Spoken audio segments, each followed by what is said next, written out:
L'histoire du meilleur sniper du monde. Simo Häyhä ne semble pas être le portrait type d'un héros de guerre, de petite taille, très timide, il ne semblerait pas capable de faire de mal à une mouche. Mais cette image change drastiquement en temps de conflit. Lorsque l'URSS envahit la Finlande, il se métamorphose en un guerrier redoutable. Comment? En éliminant seul, armé seulement d'un fusil de précision, 505 ennemis en moins de 100 jours. Voici son histoire. Né en 1905 à Rojärvi, une petite ville située au sud-est de la Finlande, à 5 km seulement de la frontière russe, Simo passe son enfance à travailler dans la ferme familiale, ce qui lui laisse peu de temps libre.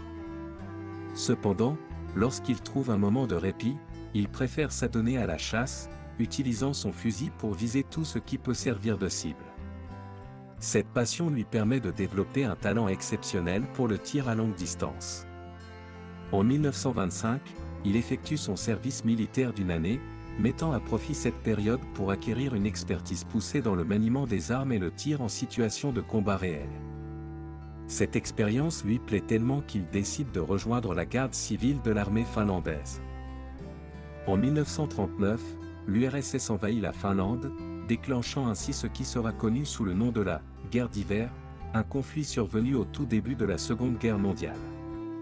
Cette guerre tire son appellation du fait qu'elle s'est déroulée pendant l'hiver 1939 à 1940, sur une période d'environ 100 jours. Les Soviétiques débarquent avec une force de 800 000 hommes, près de 4 000 avions et 3 000 chars.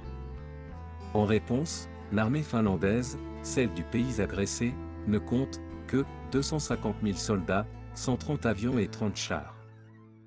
Rappelé en urgence en tant que membre de la réserve pour combattre les Soviétiques, Simo fait un choix singulier. Au lieu de rejoindre les troupes principales, il préfère s'isoler dans la campagne finlandaise pour mener sa propre guerre selon ses propres termes.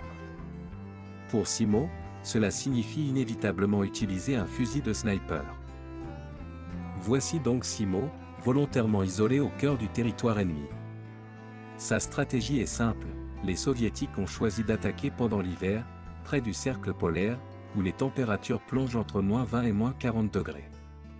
Simo exploite les conditions et le terrain à sa disposition, avec la neige omniprésente, il creuse un trou qu'il recouvre de 10 cm de neige pour se camoufler aux yeux de ses adversaires. Revêtu d'une combinaison de camouflage blanc, il refuse d'utiliser une lunette de visée. Cela impliquerait de se relever davantage pour tirer, augmentant ainsi le risque d'être repéré.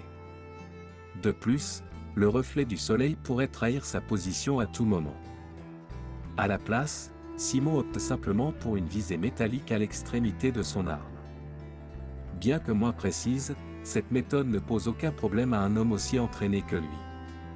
Il reste immobile pendant des heures, sous 10 cm de neige, dans des températures descendant jusqu'à -20 degrés, attendant qu'une cible se présente dans son champ de vision.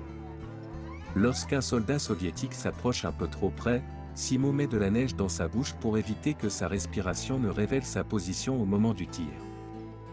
Grâce à son entraînement rigoureux et à ses précautions, Simo inflige des pertes massives aux rangs ennemis. En moins de 100 jours, il élimine 505 adversaires sans jamais être repéré.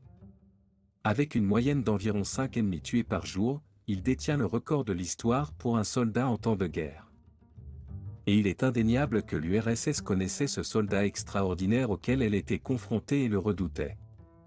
Surnommé la mort blanche, par ses ennemis en référence à sa combinaison de camouflage blanc, Häyhä était une véritable légende.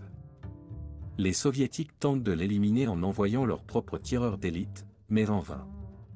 Face à l'inefficacité de cette stratégie, les autorités décident de mener plusieurs attaques d'artillerie contre lui. Pourtant, une fois de plus, Häyhä en sort indemne. Finalement, c'est un simple soldat qui met fin à la carrière du meilleur tireur d'élite de l'histoire, lui tirant dessus avec une balle explosive qui le plonge dans le coma en lui logeant dans la mâchoire.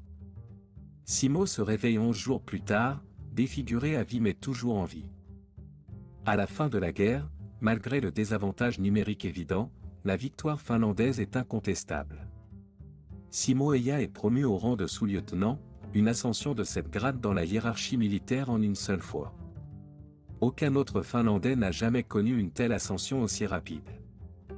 Par la suite, Simo mène une vie plus tranquille dans son pays, pour lequel il a tant sacrifié en tant que héros. Il s'éteint en 2002, à l'âge de 96 ans. Même aujourd'hui, ses actes de bravoure lui valent une reconnaissance durable en Finlande, et son courage reste un modèle pour tous ses compatriotes.